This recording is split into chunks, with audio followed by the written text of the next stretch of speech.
Bienvenue sur notre chaîne. Aujourd'hui, nous plongeons dans l'histoire inspirante de Joseph, fils de Jacob, vendu comme esclave et devenu gouverneur d'Égypte. Une histoire de foi, de persévérance et de rédemption. Imaginez un jeune homme, à peine sorti de l'adolescence, jeté dans un puits par ses propres frères, vendu comme esclave, puis emprisonné injustement. Pourrait-on imaginer un sort plus cruel ? C'est pourtant le début du voyage de Joseph, un voyage qui le mènera des ténèbres de la trahison à la lumière éclatante du pouvoir. Voici les 10 choses les plus importantes à savoir sur Joseph, tirées des chapitres 37 à 50 du livre de la Genèse. Restez avec nous pour découvrir comment Joseph est passé des profondeurs de la trahison au sommet du pouvoir. L'histoire de Joseph commence dans la chaleur aride de Canaan, où il grandit, choyé par son père Jacob. Imaginez la scène. Jacob, vieilli par les épreuves, offrant à son fils préféré, Joseph, une tunique aux couleurs chatoyantes. Un symbole d'amour paternel, certes, mais aussi une marque de distinction qui sèmera la jalousie et la discorde parmi ses frères. Car Joseph n'est pas un fils comme les autres. La nuit, il est visité par des rêves, des visions prophétiques qui le placent au-dessus de sa fratrie. Des rêves de gerbes de blé s'inclinant devant lui, des rêves d'étoiles se prosternant à ses pieds, des rêves qui nourrissent son ambition et attisent le ressentiment de ses frères. Leur jalousie grandit de jour en jour, nourrie par l'arrogance juvénile de Joseph et son incapacité à dissimuler les faveurs de son père, jusqu'au jour où la colère bouillonne et déborde. Incapables de supporter plus longtemps la vue de Joseph, ses frères passent à l'acte. Au fond du puits, plongé dans l'obscurité et le silence, Joseph s'accroche à un dernier espoir, ses rêves. Ses visions nocturnes, si troublantes et si grandioses, prennent une nouvelle dimension dans le confinement de sa prison de terre. Il se revoit enfant, jouant dans les champs de Canaan, entouré de ses frères. Leurs visages, d'abord amicaux, se déforment peu à peu sous l'emprise de la jalousie. Il se souvient de la fureur dans leurs yeux lorsqu'il leur racontait ses rêves qui le plaçaient au-dessus d'eux. Car les rêves de Joseph ne sont pas de simples divagations nocturnes. Ce sont des messages divins, des signes avant-coureurs d'un destin hors du commun. Un destin qui le conduira, malgré les épreuves, vers les plus hautes sphères du pouvoir. Le soleil cogne impitoyablement sur les dunes de sable. Une caravane de marchands ismaélites, chargée de marchandises exotiques, s'approche du puits où Joseph est retenu prisonnier. Le destin s'apprête à frapper à nouveau. Tiré de sa prison de terre, Joseph est offert à la vue des marchands. Sa tunique déchirée, son visage marqué par la faim et la peur, ne suscite chez eux qu'indifférence. Il n'est plus un fils, un frère, mais une simple marchandise à vendre au plus offrant. Le marché est conclu rapidement. Joseph est troqué contre quelques pièces d'argent, un prix dérisoire pour une vie brisée. Enchaîné aux autres esclaves, il entame une longue marche vers l'inconnu, vers l'Égypte, terre de mystères et de pharaons. Pourtant, même dans ces heures sombres, la flamme de l'espoir ne s'éteint pas complètement. Après des semaines de voyage, la caravane atteint enfin les portes de Thébès, la cité aux 100 portes. La vue de cette ville immense, grouillante de vie et d'activité, fascine et effraie Joseph à la fois. Joseph est vendu à Potiphar, un haut fonctionnaire de Pharaon, chef des gardes. Devenu esclave dans une maison étrangère, Joseph se retrouve confronté à une nouvelle série d'épreuves.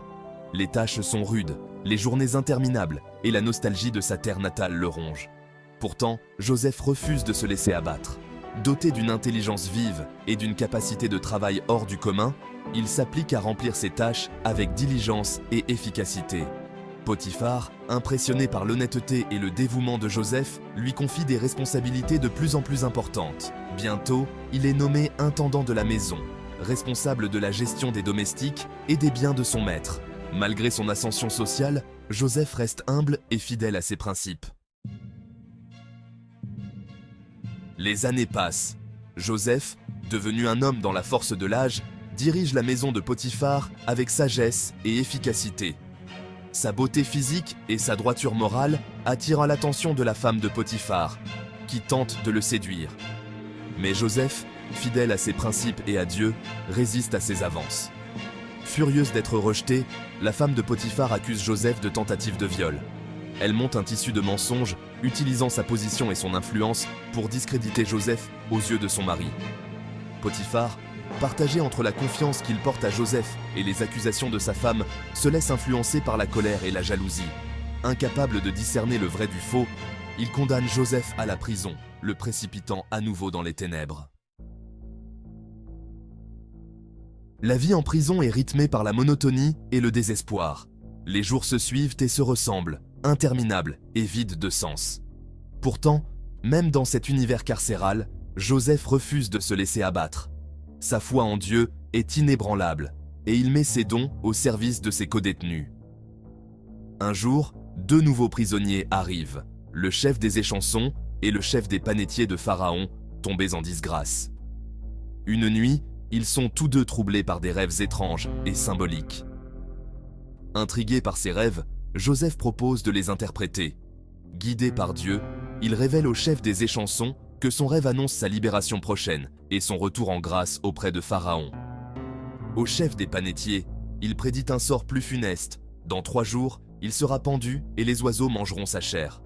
Le chef des échansons, rempli d'espoir, promet à Joseph de plaider sa cause auprès de Pharaon dès qu'il aura recouvré sa liberté. 2 années s'écoulent. Joseph, toujours emprisonné, n'a pas oublié la promesse du chef des échansons. Mais ce dernier, une fois libéré et rétabli dans ses fonctions, ne se souvient plus de lui. La déception est grande, mais Joseph ne se laisse pas abattre. Un matin, Pharaon est réveillé par des rêves troublants. Troublé par ses songes, Pharaon convoque tous les magiciens et les sages d'Égypte afin qu'ils les interprètent. Mais aucun d'eux ne parvient à lui donner une explication satisfaisante. C'est alors que le chef des échansons se souvient de Joseph et de son don d'interprétation des rêves. Pharaon, à son tour, fait mander Joseph. Conduit devant le souverain d'Égypte, Joseph écoute attentivement le récit des rêves. Pharaon, impressionné par la sagesse et la clairvoyance de Joseph, reconnaît en lui un homme guidé par Dieu. Il comprend que ce jeune homme, sorti de nulle part, est le seul capable de sauver l'Égypte de la catastrophe annoncée. Sans hésiter, Pharaon élève Joseph au rang de gouverneur, le plaçant à la tête de tout le pays. Revêtu d'habits de lin fin, portant au doigt l'anneau sigillaire royal, Joseph devient le second personnage le plus puissant d'Égypte, juste après Pharaon. Imaginez la scène. Joseph, autrefois esclave méprisé, s'avance maintenant avec majesté devant le peuple égyptien. Sa sagesse et son charisme inspirent le respect et l'admiration. Fort de ses nouveaux pouvoirs, Joseph met en œuvre un plan ambitieux pour préparer l'Égypte aux années de famine. Il parcourt le pays, organise la collecte et le stockage des grains pendant les années d'abondance. Son intelligence et son sens de l'organisation font merveille. Les années fastes s'écoulent et les greniers d'Égypte débordent de blé. Le temps des vaches grasses touche à sa fin. La famine s'installe, implacable, et s'étend aux pays voisins. Au pays de Canaan, la famille de Joseph est frappée de plein fouet par la famine. Le patriarche Jacob, vieilli et affaibli, envoie ses fils en Égypte pour acheter du blé. Seul Benjamin, le plus jeune, reste auprès de lui.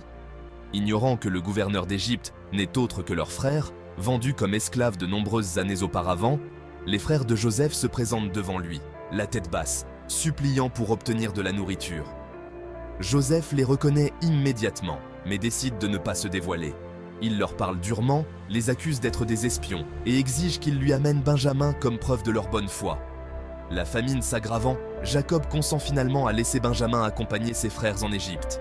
Joseph, observant ses frères et leur repentir sincère, est enfin prêt à se faire connaître. L'histoire de Joseph, c'est l'histoire d'une vie bouleversée par la trahison et la souffrance.